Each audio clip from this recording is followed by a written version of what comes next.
lintang kang santara bulan bakal sembadari ngeten Raden inggih esuk nggih sonten sedaya boten kemangken panjenengan yen perlu wong lanang sak jagat raya saged malakrama dhumateng anak kula pun Jayeng Resmi wonten saged mujuti pamundur kang sarta pamintanipun ingkang sinebut Cupu Manik Mustikaning Bumi wonten isa nyerahke Cupu Manik Mustikaning Bumi niku sing bakal di tampa pengalamane dening anak kula pun Jayeng Resmi. Wah, bagus, bagus.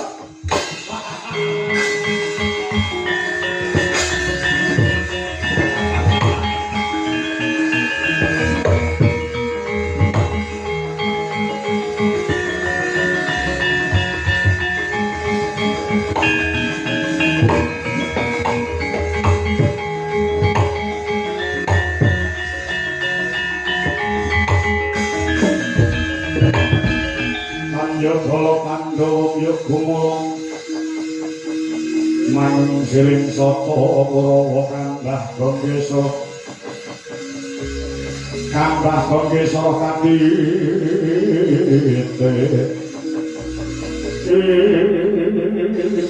sing dicaluk Cupu Manik Mustikaning Bumi niku sing ngucap anak kula pun Jayeng Resmi kula yang boten mudeng kula yang boten ngerti Cupu Manik Mustikaning Bumi menika wujude kaya napa sing duwe sapa anakmu calon bojoku.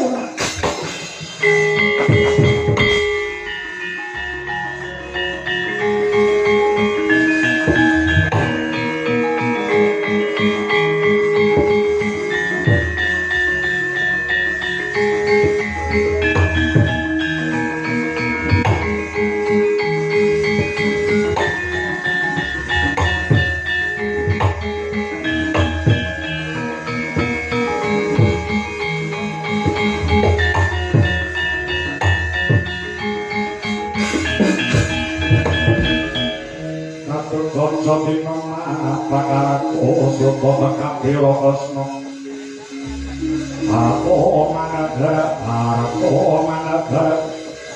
Puji sakti miro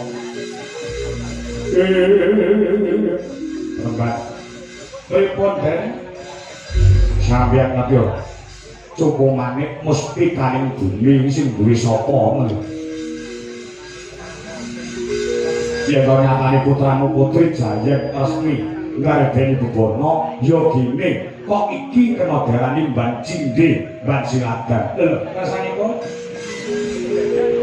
Cupu Manik Mustikaning Bumi kuwi sing duwe sapa kowe ngerti ora mboten nek kowe ora ngerti tak wenehi weruh penembakan sing duwe Cupu Manik Mustikaning Bumi kuwi Batari Pertiwi. Batari Pertiwi menika sinten? Ibune Kakang Buma Nrakasura.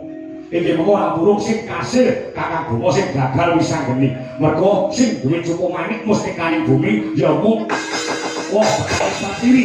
Iki apa-apa.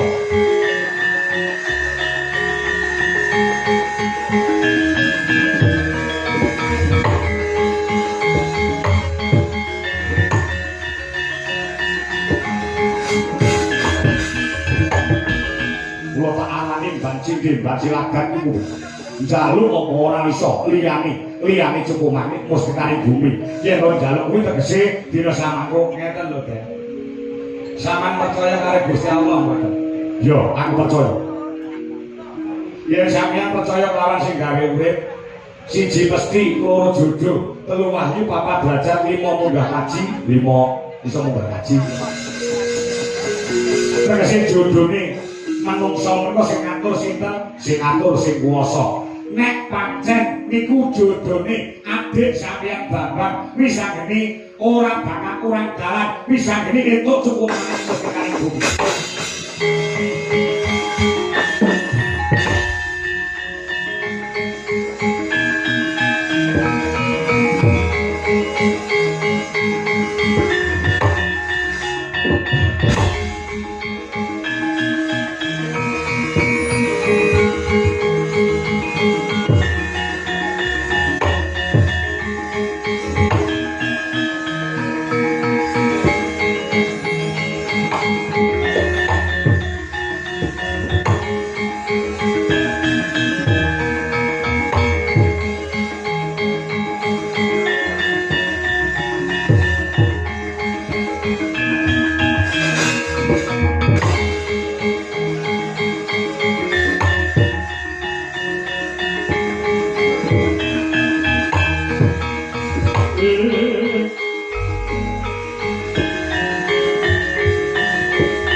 dilolosi apa bebayune wong Kakang Gatot iki menang kelawan Kakang Bima Nrakasura, tegese Kakang Bima kuwi kalah kelawan Kakang Gatot, Jayeng Resmi dadi bojomu, positif. Aja kesusu lekmu bungah, aja kesusu lekmu seneng. Lho, lah sebabe?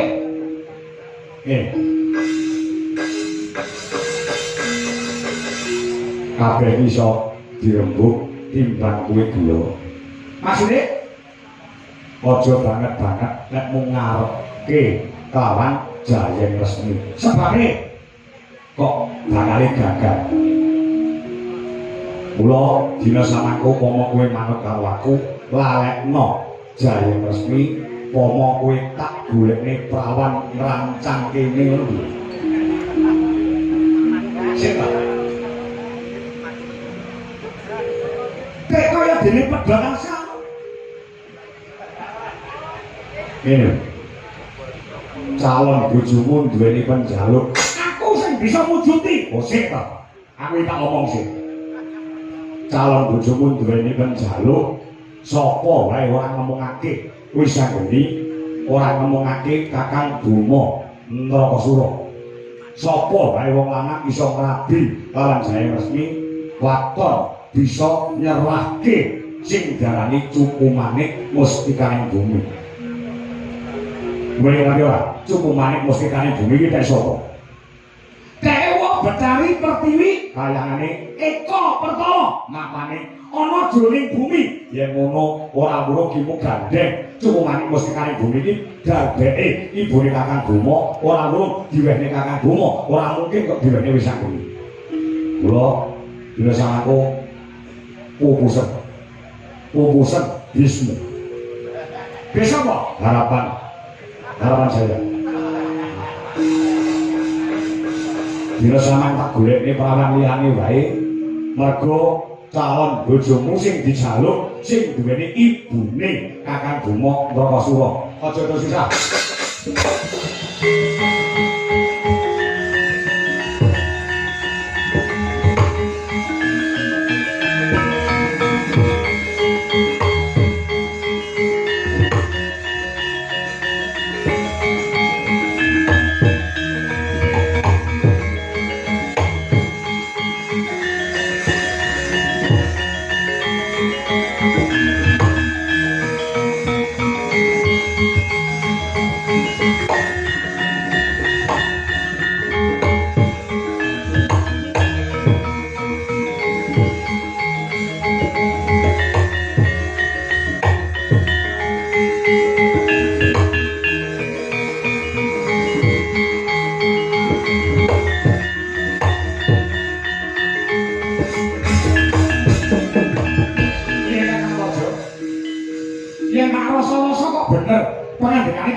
Aku tak takon bisa ini. Takon apa? Kayangan Eka Pertala. Ya, Kakang dununge Wa Betari Pertiwi, ibune Kakang Bima Nrakasura. Eka Pertala iki matane nondi? Ana jroning bumi. Ana jroning bumi. Ya. Kakang Bima ki ora iso ambles bumi.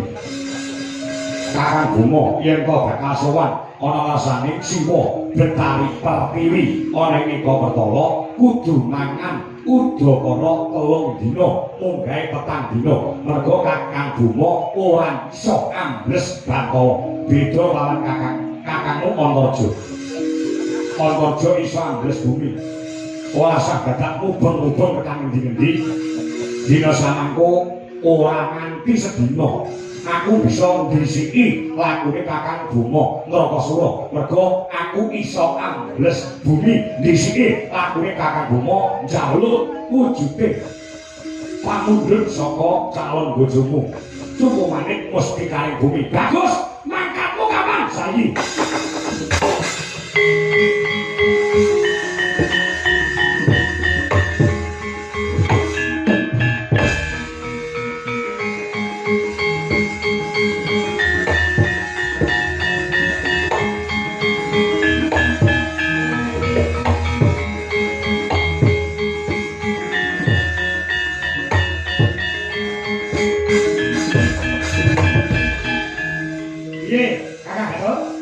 Ya.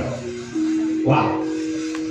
Aku kok ora gagas yen to duweni kakang iso ambles bumi. Lah ya.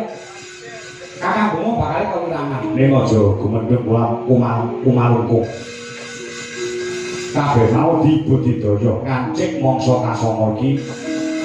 Aja mung nek pengin duwe bojo ayu, aja mung enak-enak.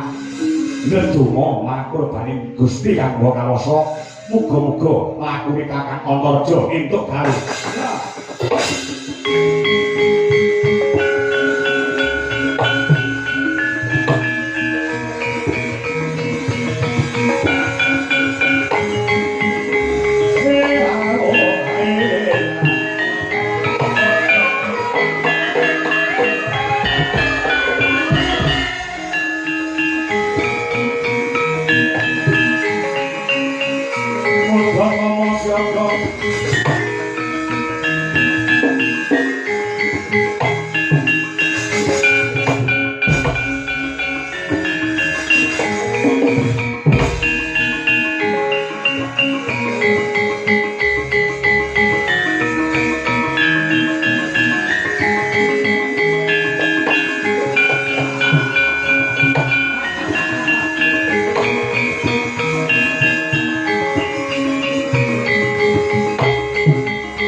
Wisaya indriyan sasara ngarupa wawana gana maragana sawiya lan marahaya